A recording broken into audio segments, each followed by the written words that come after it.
राजधानी दिल्ली के जंतर मंतर पर तकरीबन 35 से 36 दिन चला NEET paper leak student protest, जो कि छात्रों का आंदोलन था। और इसे लेकर एक ऐसी खबर सामने आई है, चाहे आप स्टूडेंट्स को सपोर्ट करते हैं या उन्हें एंटी नेशनल बोलते हैं, ये खबर सुनकर आपको झटका ज़रूर लगेगा। खबर दरअसल हैरान करने वाली तो है ही। इस खबर की पूरी सच्चाई क्या है, अगर आपको पूरी सच्चाई समझनी है तो पूरे विस्तार से आपको ये वीडियो देखना होगा।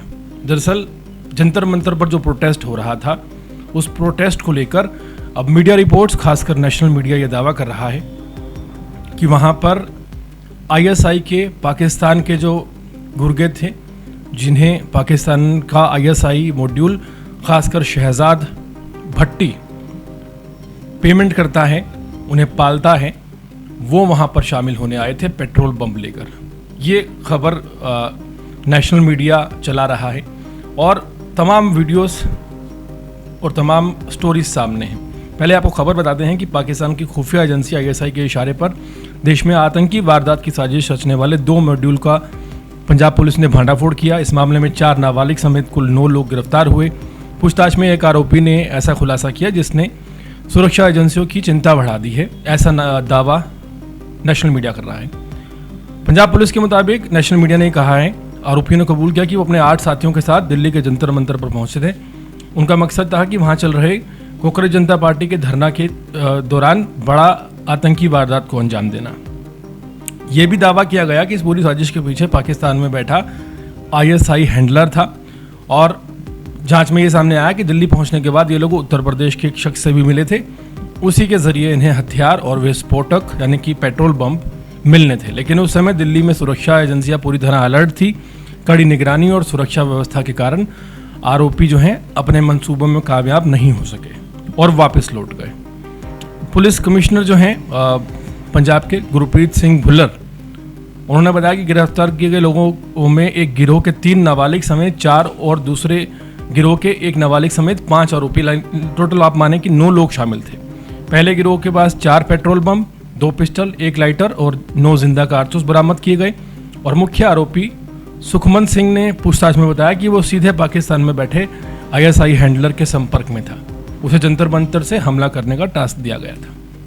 इतना ही नहीं, आरोपियों को पंजाब में पुलिस इमारतों और पुलिसकर्मियों की रेकी करने के भी निर्देश मिले थे। दूसरे गिरोह पर आरोप है कि उसने रेलवे ट्रैक के पास चोरी छिपे सीसीटीवी कैमरे लगाए थे और उनकी फुटेज पाकिस्तान को भेजी थी। पुलिस का कहना है कि ये लोग सैन्य और संवेदनशील इलाकों की जानकारी भी दुश्मन देश तक पहुंचा रहे थे। इस मामले में पुलिस ने वंश कुमार, सुखमन सिंह, अनमोल सिंह, हरमन सिंह और सुखदेव सिंह समेत अन्य नाबालिग आरोपियों को भी गिरफ्तार किया है। इनके पास से पिस्टल, कारतूस, सीसीटीवी कैमरे और चोरी की बाइक भी बरामद हुई है। ये खबर नेशनल मीडिया में चलाई जा रही है। इस खबर को किस तरह से तोड़ा मरोड़ा गया, ये समझना बहुत ज़रूरी है। कई नेशनल मीडियाज़ ने ये खबर चलाई और उस पर कुछ तस्वीरें भी पब्लिश कर दी हैं, जो तस्वीरें दरअसल इनमें से किसी भी आरोपी की नहीं है। खासकर मैं कहूँगा कि एबीपी न्यूज़ की अगर आप खबर ये देखें तो यहाँ पर एक तस्वीर नज़र आ रही है जिसमें छात्र बैठे हुए हैं और उनके साथ भुल्लर साहब जो कि कमिश्नर हैं, उनकी भी तस्वीर लगा दी गई है। हालांकि इतनी बड़ी लापरवाही एक मीडिया हाउस कैसे कर सकता है, ये एक बड़ा सवाल है।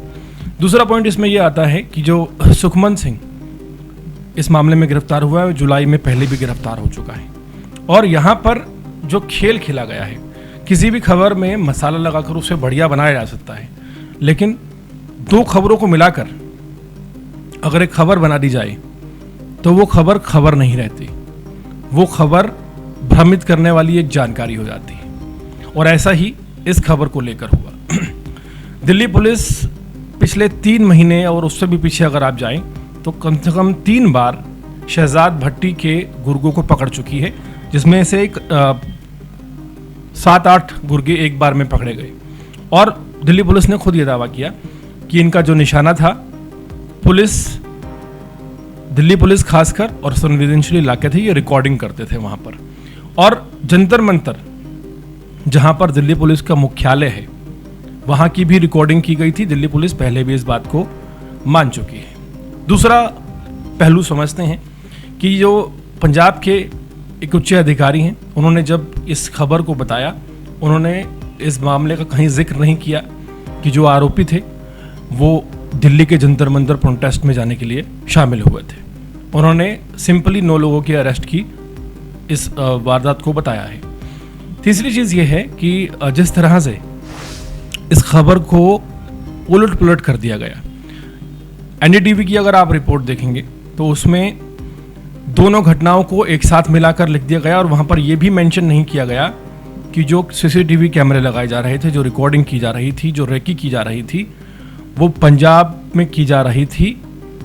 तरन तारण का निवासी है मुख्य आरोपी, और पंजाब के एक रूरल एरिया में भी रहता है दूसरा आरोपी, जो वहीं पंजाब में ही ये सब काम कर रहे थे।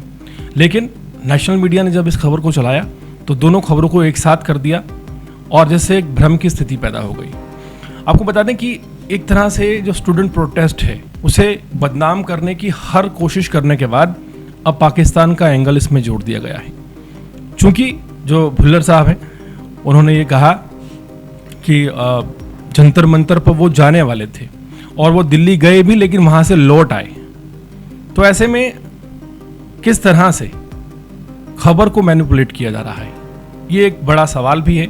और जो मीडिया में पत्रकार बैठे हैं और जो एडिटर्स इनके बैठे हैं, उनसे एक सवाल भी है कि खबर जो इंडिविजुअल थी पंजाब की, उसे जंतर मंतर से किस तरह से तोड़ मड़ोड़ कर दिखाया गया, ये यहाँ पर साफ पता चलता है।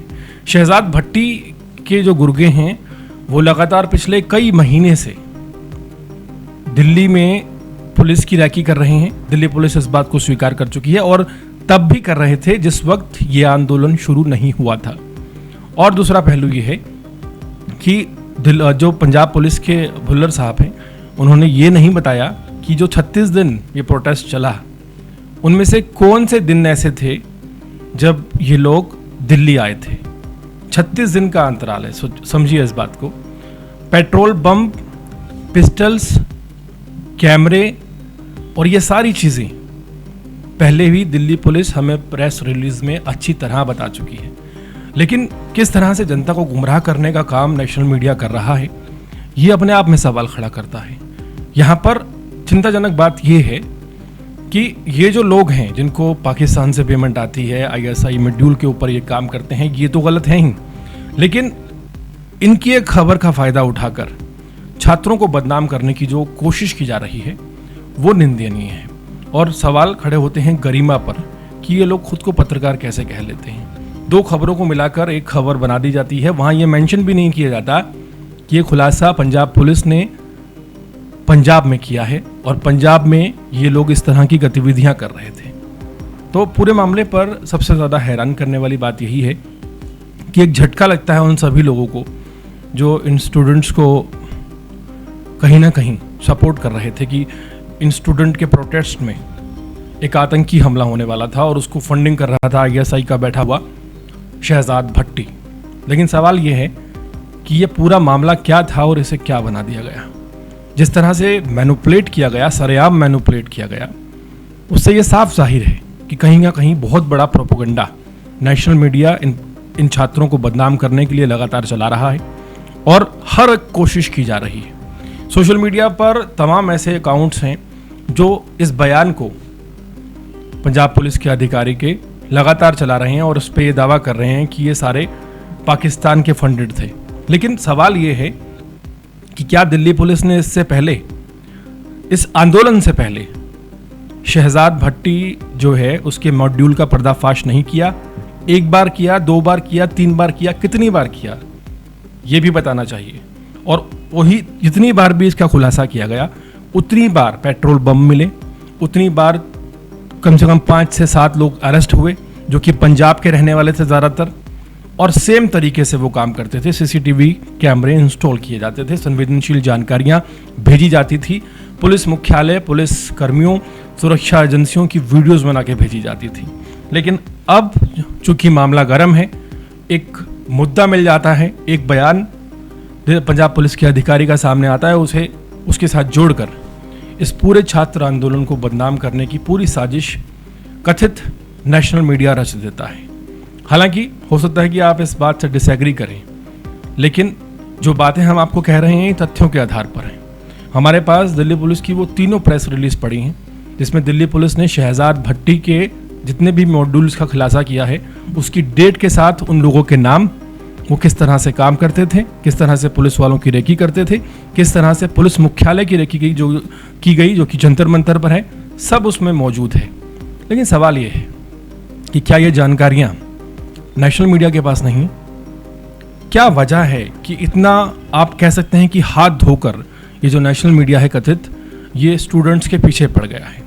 उन बच्चों पर एफआईआर, लाठीचार्ज, तमाम तरह की प्रताड़ना के बाद अब कोशिश की जा रही है कि पाकिस्तान की आईएसआई मॉड्यूल शहजाद भट्टी से इनका कहीं ना कहीं नाम जोड़ दिया जाए, जो कि सरासर गलत है। हमारा काम है गलत को गलत कहना, सही को सही कहना। पंजाब पुलिस का काम सराहनीय है, लेकिन पंजाब पुलिस ने साफ तौर पर बताया है कि सुखमेन और हरदेव जो दो लोग हैं वो जुलाई 2026 में पहले भी गिरफ्तार हुए, उनसे ग्लोक पिस्टल रिसीव हुई। लेकिन ये नहीं बताया गया कि आखिर 36 दिनों में ऐसा कौन सा दिन था जब ये 8 लोग दिल्ली आए थे और दिल्ली जंतर मंतर पुलिस मुख्यालय के पास आए थे वीडियो बनाने या फिर प्रोटेस्ट में शामिल होने आए थे। ये बड़े सवाल खड़े होते हैं जब लगातार नेशनल मीडिया एक प्रोपोगंडा चलाता है, छात्रों को बदनाम करने की कोशिश करता है। एक तरफ दिल्ली पुलिस दावा करती है कि 2800 ऐसे लोग थे जिन पर ऑलरेडी मुकदमे दर्ज हैं, वो वहाँ पर शामिल थे। एक तरफ ये दावा किया जाता है कि पीओके के जो हैंडलर हैं जिन्हें वो पाल रहे हैं वो यहाँ पर शामिल होने आए थे, पेट्रोल बम से आतंकी हमला करने आए थे। ये पूरा प्रोपोगंडा कहीं ना कहीं साफ नज़र आता है अगर आप इन खबरों को खबरों की तरह देखें, दो खबरों को मिलाकर एक खबर ना बनाएं। अगर पंजाब पुलिस ने एक बड़ी कामयाबी हासिल की है, 9 लोगों को गिरफ्तार किया है जिसमें से 4 नाबालिग हैं और 5 के नाम भी दिए गए हैं, तो उस खबर को उस तरह से चलाया जाए और ये बताया जाए कि वो रेकी कहाँ कर रहे थे, कैमरे कहाँ इंस्टॉल कर रहे थे, कहाँ उनकी गिरफ्तारी हुई, कहाँ उनके खिलाफ पहले मुकदमे थे और वो दिल्ली कौन सी डेट को आए थे। और साथ ही साथ ये भी बताया जाए कि दिल्ली पुलिस ने जब इससे पहले शहजाद भट्टी आईएसआई मॉड्यूल का पर्दाफाश किया था तो उसकी डेट क्या थी, कितने लोग गिरफ्तार हुए, उनके पास कितने पेट्रोल बम मिले और वो क्या करने दिल्ली आ रहे थे। क्या उन्होंने दिल्ली पुलिस की रेकी की थी? क्या उन्होंने जंतर मंतर के पास पुलिस मुख्यालय पर जाने की कोशिश की थी? तो ये सभी सवाल हैं जिनके जवाब आप लोगों को खुद ढूंढने होंगे और ख़ुद से पूछना होगा कि एक महज प्रोपोगंडा है छात्रों को बदनाम करने का, या फिर जो खबर है उसको मसाला लगाकर इतना ज़्यादा तड़का लगा दिया गया है कि खबर कुछ थी और कुछ की कुछ दर्शकों को परोसी जा रही है। पूरे मामले पर अपनी राय देना बिल्कुल ना भूलें।